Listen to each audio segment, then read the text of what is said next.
Good evening and welcome to 2016 Impact, a recap of the stories which slapped hard over the year. We begin with politics. Outbursts and walkouts in the parliament peppered political debates with drama. FATCA, the fuel subsidy, the online shopping tax and cabinet reshuffle were the political stories that seemed to garner the most public interest. The contributions and the commentary were at times dull, but it was the crosstalk that triggered laughter. Often the theatrics seemed to overshadow the seriousness of debates. Here's a look back at the year in politics. The Foreign Account Tax Compliance Act, or FATCA, was passed by U.S. Congress in 2010, but it was a major point of contention in Trinidad and Tobago's parliament in 2016.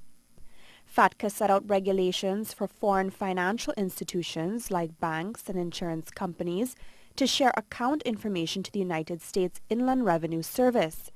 On August 19th, Minister of Finance Com Imbert signed an intergovernmental agreement, or IGA, to allow the automatic exchange of tax information in compliance with the regulations.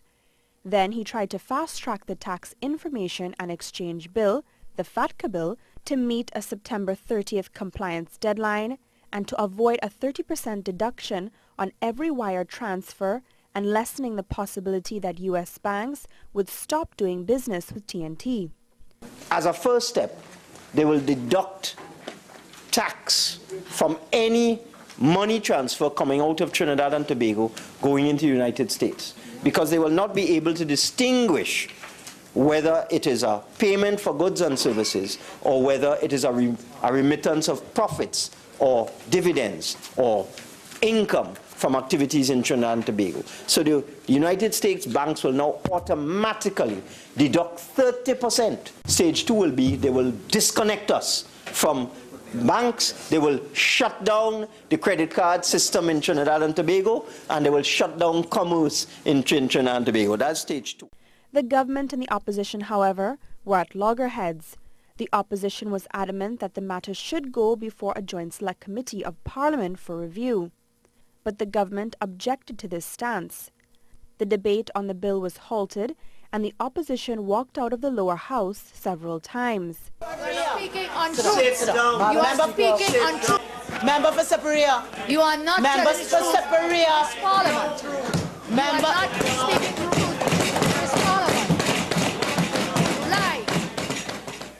Leaving the bill in limbo as the government required a special majority to pass it.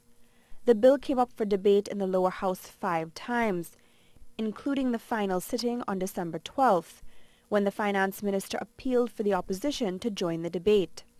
I appeal to the members opposite again. Come downstairs. Come inside. Come inside. Why are you outside? No, I'm telling them come inside. This is the people's house, this is the people's parliament. Come and do the people's business. Don't be cowards. What are you hiding for? Come inside. It is expected to be debated when the parliament resumes on January 6, 2017. The U.S. government granted a new deadline of September 30th, 2017, but the marker for review by the U.S. is next year, February. The public felt the pinch as gas prices were hiked twice in 2016 as government reduced the fuel subsidy. On April 8th, Finance Minister Com Imbert announced during the mid-year review that the price of super would be increased to $3.58 per litre and diesel to $2 per litre. The gas subsidy was adjusted again during the budget presentation on September 30th, when diesel jumped by 15% to $2.30 per litre. Minister Imbert justified the second increase as part of the continued incremental removal of the fuel subsidy.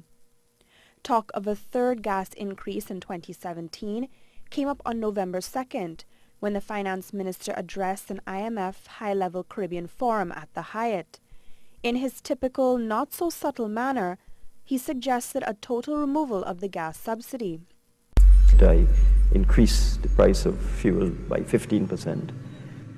I then realized that was not enough. I came back again in April and I raised it again by 15%. And I came back again just a few weeks ago and raised it by another 15%. They haven't rioted yet. So I might raise it by another 15% in April of next year. His comment caused an uproar among members of the public, with the Prime Minister seeking to buffer the situation at a post-cabinet briefing the next day.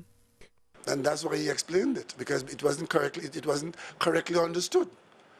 So I tell you one thing though, you know there are a lot of good doctors about, right? But there's something called bedside manner, which is quite different to your ability to understand the ailment and to apply the prescription. Well, maybe this is the bedside manner issue. In the budget, Finance Minister Com Imbert announced a 7% online shopping levy would be introduced. Government's move prompted civil action groups to sign a petition against the tax, which they deemed unfair and nonsensical. Nevertheless, the tax came into effect on October 20th with the Provisional Collection of Taxes Order 2016. But the confusion didn't end there.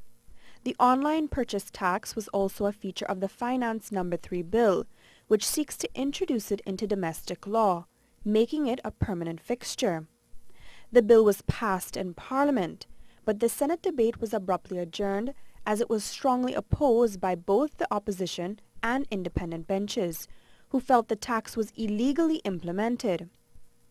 Opposition Senator Wade Mark claimed the provisional tax order had expired and the government owed citizens money for alcohol and tobacco taxes.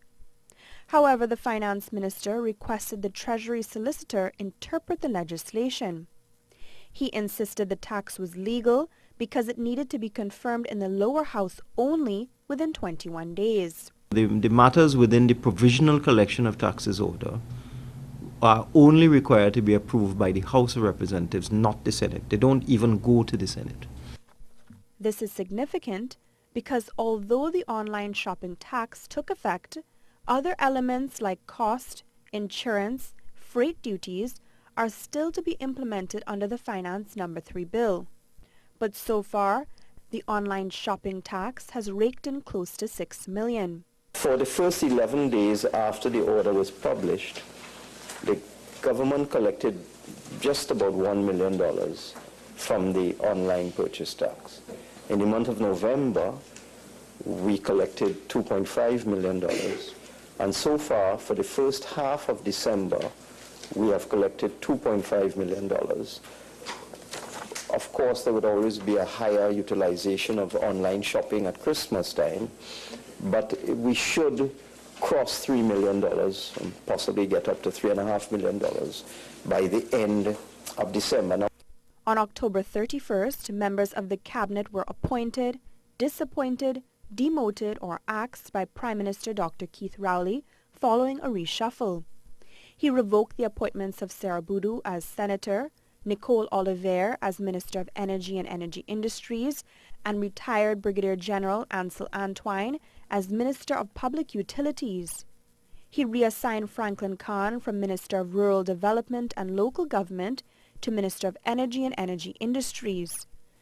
Fitzgerald Hines from Minister of Works and Transport to Minister of Public Utilities.